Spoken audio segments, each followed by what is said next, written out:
എഴുതുന്നില്ല എഴുതുന്നില്ല right. So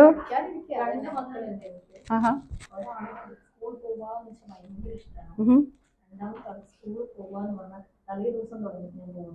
അപ്പൊ നിങ്ങൾ എന്ത് പറയും?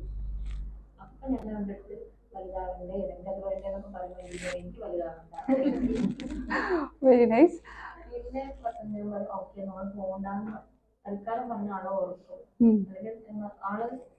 എനിക്ക് അറിയില്ല എന്നുള്ളൊരു പറച്ചിലുണ്ടാവും. 5 വയസ്സാണ്, ഒരു 4 വയസ്സ് അപ്പൊ ഞാൻ പറഞ്ഞു ഭയങ്കര സ്മാർട്ടാണ്, ഇതൊന്നും റിപ്പീറ്റ് ചെയ്തുകൊണ്ടിരുന്നു. അവൻ പിന്നെ എഴുതാനൊക്കെ തുടങ്ങി. വെക്കേഷൻ ഒക്കെ വന്ന് പിന്നെ വീണ്ടും നൈസ്. അപ്പൊ നമുക്കറിയുന്ന സ്ട്രാറ്റജി ഒക്കെ നോക്കും, കുറെ സമാധാനത്തിലും പറഞ്ഞു അടിച്ചും പിടിച്ചും ഒക്കെ. How many times do we sit and ask എന്താ സ്കൂളിൽ പോവാത്തെ? അപ്പം വാട്ട് ഡു യു സേ?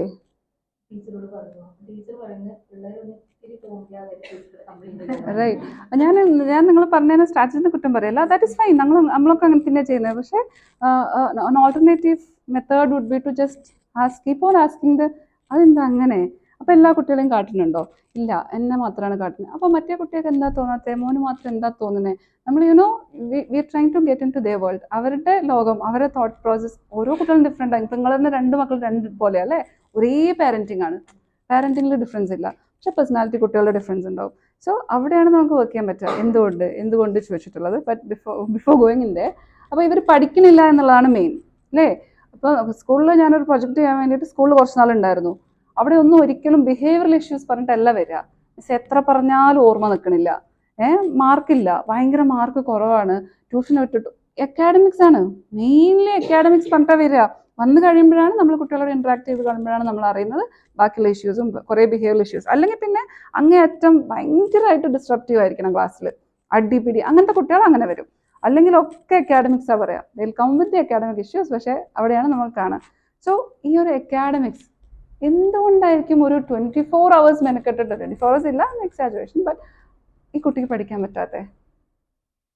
അല്ലെങ്കിൽ എന്തുകൊണ്ടായിരിക്കും എത്ര പറഞ്ഞിട്ട് ഓർമ്മ നിൽക്കാത്തേ? നമ്മൾ ആ വഴി നമ്മൾ അന്വേഷിക്കുന്നില്ല, പഠിക്കുന്നില്ല.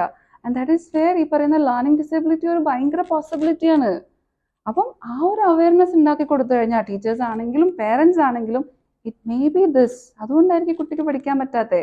അല്ലെങ്കിൽ he must be going through some kind of a difficult situation at home, അല്ലെങ്കിൽ ക്ലാസ്സിലായിരിക്കാം. ഈ രാക്ഷസൻ പറഞ്ഞൊരു സിനിമ ഉണ്ടായിരുന്നില്ലേ തമിഴില്, നിങ്ങൾ കണ്ടാണോ? ഞാൻ കണ്ടിട്ടില്ല. അത് ബുള്ളിങ് അല്ലേ വരുന്നത് അല്ലേ? ബുള്ളിങ്ങിൽ നിന്ന് എങ്ങനെയാണ് ഒരു മനുഷ്യൻ അത്ര ഒരു വലിയ പ്രശ്നമാവുന്നത്? ഇപ്പൊ റീസെന്റ് ഒരു 11 പറഞ്ഞിട്ട് അതേ ഒരു കൺസെപ്റ്റിൽ ഒരു സിനിമ ഉണ്ട് ഇൻ തമിഴ് അഗൈൻ. അത് ഞാൻ കണ്ടു. 11 പറഞ്ഞ സിനിമ ഞാൻ കണ്ടു. അതിലും ബുള്ളിങ് ആണ്. ക്ലാസ്സിലുള്ള ബുള്ളിങ് എന്ന് പറഞ്ഞു കഴിഞ്ഞാൽ പുറം രാജ്യങ്ങളിലൊക്കെ അത് ഭയങ്കര ക്രൈമാണ്. നമ്മളെന്താ പറയാ, പെൺകുട്ടികളെ മാതിരി കരയരുത്, ഇതൊക്കെ പഠിച്ചിട്ടാണ് നന്നായി വരിക. പെൺകുട്ടികൾ കരഞ്ഞാൽ നമ്മൾ മൈൻഡാക്കൊന്നുമില്ല, ആ കുറച്ചു നേരം കഴിയുമ്പോൾ ശരിയായിക്കോളും അല്ലേ, കരഞ്ഞ് ശരിയാവും. പക്ഷെ ബുള്ളിങ് ഒക്കെ ഉണ്ടാക്കുന്ന, ഇൻഫ്ലിക്ട് ചെയ്യുന്ന ട്രോമ ഈസ് ഹ്യൂജ്. നമ്മളത് അഡ്രസ്സ് ചെയ്യുന്നേ ഇല്ല. അപ്പം സ്കൂൾ സെറ്റിങ്സിൽ ഇവർ എന്തുകൊണ്ട് ഇങ്ങനെ ബിഹേവ് എന്നുള്ളതിന് ഡെഫിനറ്റ്ലി അതിന് ഒരു അണ്ടർലൈൻ കോസ് ഉണ്ടാവും, റൈറ്റ്? സോ ആ ഒരു സ്ഥലത്ത് ഈ ലേണിംഗ് ഡിസബിലിറ്റി പോലത്തത് ഭയങ്കര ഹൈ ആണ്. But I would also like to say, നമ്മളിപ്പോൾ ക്ലിനിക്കിൽ കാണുന്നതിൽ ഐ വുഡ് സേ 90% ഒക്കെ വെർച്വൽ തന്നെയാണ്. വെർച്വൽ ഓട്ടിസം നിങ്ങൾ കേട്ടിട്ടുണ്ടാവും.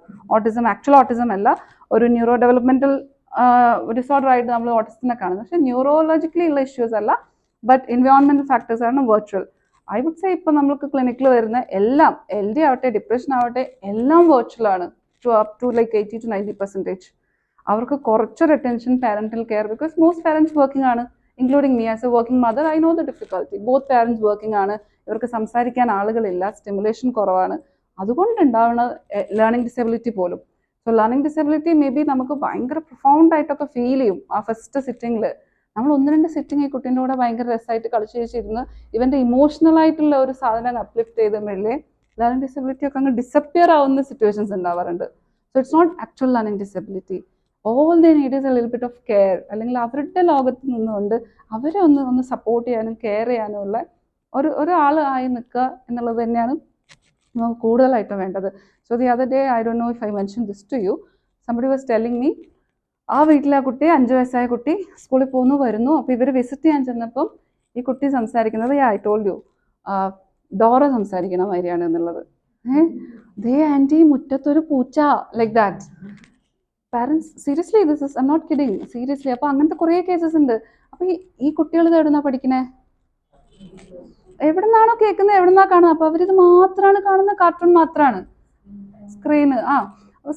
സ്ക്രീൻ ഇല്ലാത്തൊരു ലോകമൊന്നും നമുക്കിനി പോസിബിൾ ഒന്നുമല്ല. So you need to have a strategy for that. അപ്പം ഇങ്ങനെ സംസാരിക്കുന്ന കുട്ടിക്ക് അതല്ല അപ്പം നമ്മൾ ചിരിക്കും. സപ്പോസ് ഇങ്ങനെ ഒരു കുട്ടി നമ്മളോട് ബിഹേവ് ചെയ്യാണ്, നമ്മൾ ചിരിക്കും, അല്ലേ? അപ്പം the child things, oh this is something very nice.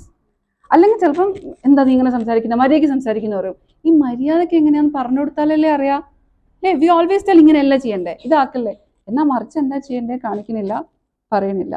So ആ ഒരു അവയർനെസ് ഈ കുട്ടികളായിട്ട് ഡീൽ ചെയ്യുന്ന ആളുകൾക്ക് ഉണ്ടായാൽ തന്നെ ഐ വുഡ് സേ നമുക്ക് ഭയങ്കരമായൊരു ചേഞ്ച് കൊണ്ടുവരാനായിട്ട് പറ്റും. അതിൽ ഈ മൊബൈൽ അഡിക്ഷൻ എങ്ങനെയാണ് ഉണ്ടാവണേ കുട്ടികൾക്ക്?